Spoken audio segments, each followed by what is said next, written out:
Salam semua, nama aku Rocky. Bukan nama sebenar, tapi nama samaran. Diorang panggil aku Rocky sebab masa kecil dulu aku suka tengok filem Tinju Rocky itu. Malam ni, aku ingin ceritakan sebuah kisah yang berlaku lebih kurang 7 tahun yang lalu. Tentang sebuah rumah yang terletak jauh di kawasan Bukit Langkang di negeri Pahang. Semestinya bukan nama bukit yang sebenar, siapa yang tahu tu tahulah.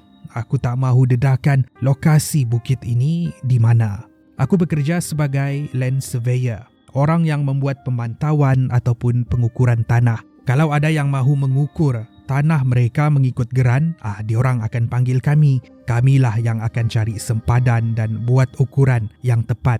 Nak dijadikan cerita, ada satu hari itu, aku tiba ke pejabat sebab aku nak menghantar satu laporan tanah yang baru kami ukur tadi. Masa tu di bilik perbincangan ada 2 orang tua yang berbincang dengan seorang rakan kami yang bernama Linggem.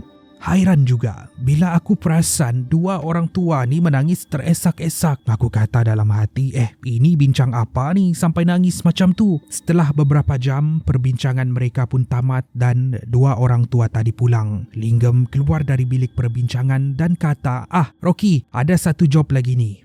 Kita kena ukur tanah di atas bukit pula. Aku tanya Linggem, ini tanah 2 orang tua tadi tu kah? Linggem mengangguk. Aku tanya lagi, korang bincang apa Linggem sampai menangis macam tu sekali? Linggem kata panjang cerita dia, tapi tak apalah. Tanah diorang ni 20 ekar terletak di atas sebuah bukit. Bukit ni bernama Bukit Langkang. Bukit ni agak terpencil juga. Diorang kata sebelum ni tak pernah ada orang yang ukur. Diorang nak jual tanah tu, jadi diorang nak tentukan sempadan tanah mengikut geran. Esok kita akan bertolak. Nanti aku akan maklumkan kepada Johnny dan juga Haris. Kita berempat akan pergi ke situ. Aku bila mendengar arahan daripada Linggem ni, aku hanya mengangguk sebab Linggem ni adalah antara ketua kami di sini. Jadi tak ada masalah untuk aku mengikut arahan dia. Keesokan paginya, kami pun bertolak dari pejabat ke kawasan tanah di Bukit Langkang ni mengambil masa lebih kurang 3 jam. Tugasan kami ialah untuk menandakan sempadan tanah mengikut geran. Kalau mengukur dan menandakan sempadan di kawasan berbukit ni memang agak mencabar sedikit. Apa tidaknya, kami kena mendaki dan melintasi kawasan curam, gaung, lurah, sungai mengikut kawasan sempadan. Badan kalau tak kuat memang tak tahan buat kerja kami ni. Bila kami tiba ke situ, kami mulakan pendakian. Seperti yang aku jangka, hutan di kawasan Bukit Langkang ni memang agak tebal. Begitu juga dengan kawasan bukit yang tinggi. Setelah 5 jam kami berada di situ, kami telah menandakan hampir separuh daripada sempadan tanah. Masa tu, kami hampir berada di puncak. Kami berempat menyelusuri kawasan hutan mencari kawasan yang sesuai untuk kami berehat. Johnny yang berada di depan sekali, sementara aku yang berada di belakang sekali. Kami bergerak di dalam satu barisan. Tiba-tiba, Johnny menjerit.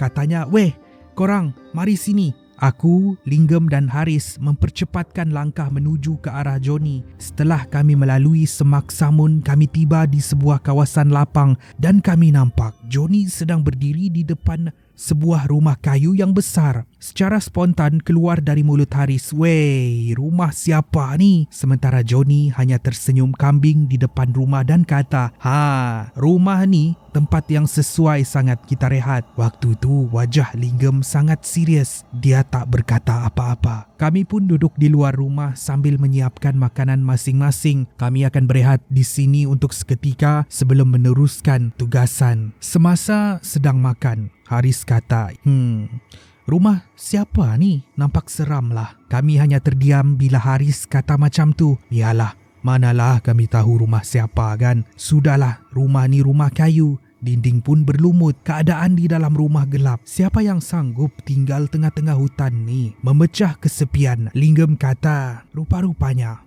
apa yang 2 orang tua tu ceritakan memang betul." Masa ni kami bertiga berpaling melihat Linggem dan serentak bertanya, cerita apa pula?" Linggem menarik nafas panjang dan mula bercerita. Katanya, "Semasa aku didatangi oleh 2 orang tua ni, pemilik tanah ni, mereka ada ceritakan kisah sebenar yang berlaku di sini. Kisah kenapa mereka mahu menjual tanah ini. Satu kisah yang aku sangkakan mengarut ataupun hanya imajinasi. Tapi bila berada di depan rumah ni sekarang, aku rasa apa yang diorang ceritakan tu memang betul. Menurut dua orang tua tu, ini adalah tanah pusaka mereka turun-temurun. Sekitar 30 tahun lalu, diorang berdua dan 3 orang anak yang masih lagi kecil sering mendaki ke sini. Diorang mendaki untuk merungkaikan satu misteri keluarga yang kononnya ada sebuah rumah misteri dibina oleh nenek moyang mereka.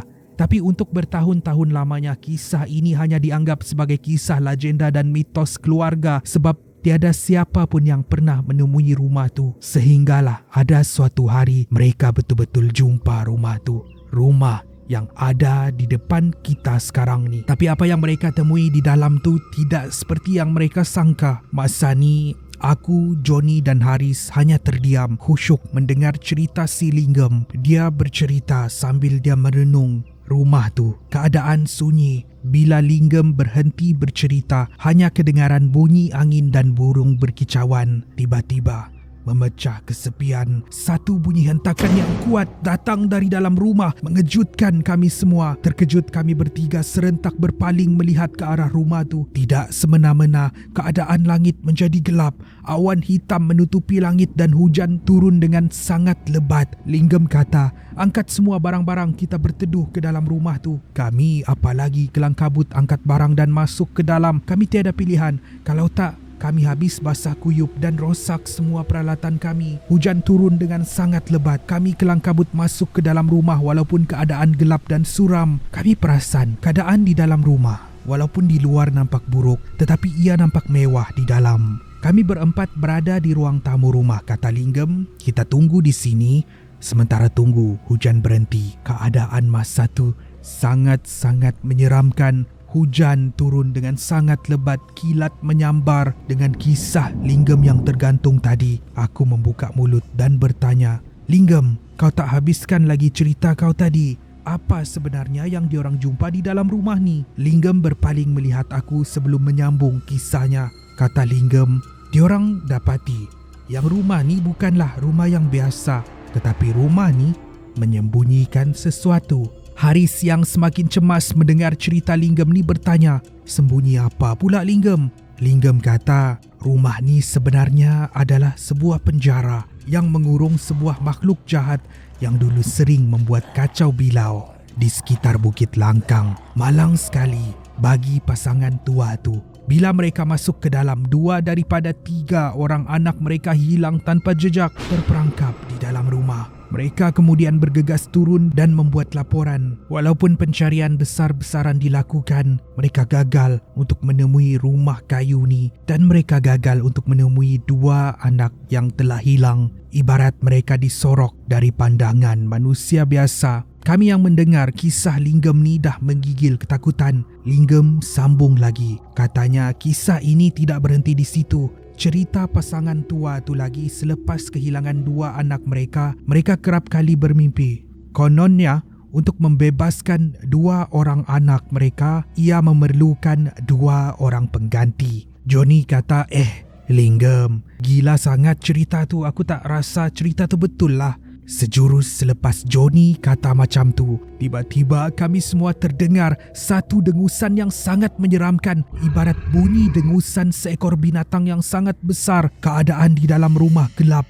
Pandangan kami terhad, tetapi bulu roma kami berdiri takut dengan apa yang kami dengar. Tiba-tiba, kedengaran daripada bilik di bawah tanah, satu tapak kaki yang berdentum bergerak menaiki tangga menuju ke ruang tamu, memecah pintu meluru ke arah kami. Ibarat bunyi sesuatu yang sangat-sangat besar berdentum di setiap langkah. Di saat-saat cemas itu, kami melihat satu makhluk besar, matanya merah, ibarat manusia dengan bulu badannya lebat merangkak seperti seekor harimau. Dia meluru menerkam ke arah kami. Kami apalagi, kami angkat langkah 1000 dan keluar dari rumah tu. Keadaan hujan lebat membuatkan kawasan tanah licin, tergolek, terjatuh, tapi kami bangkit semula. Kami tak peduli asalkan kami pecut selaju yang mungkin. Ketika berlari turun, aku perasan suara Johnny dan Haris tidak lagi kedengaran. Sedar tak sedar, hanya aku dan Linggem yang berlari turun dari bukit tu. Sehinggalah ke kaki bukit, kami perasan yang Johnny dan Haris tidak lagi bersama-sama kami. Sewaktu berada di bawah bukit, aku tengok jam, sedar tak sedar dah pukul 10 malam. Kami hubungi pejabat dan pejabat hubungi pihak berkuasa. Pencarian besar-besaran dilakukan gagal untuk mencari rumah tu dan mencari Johnny dan juga Haris.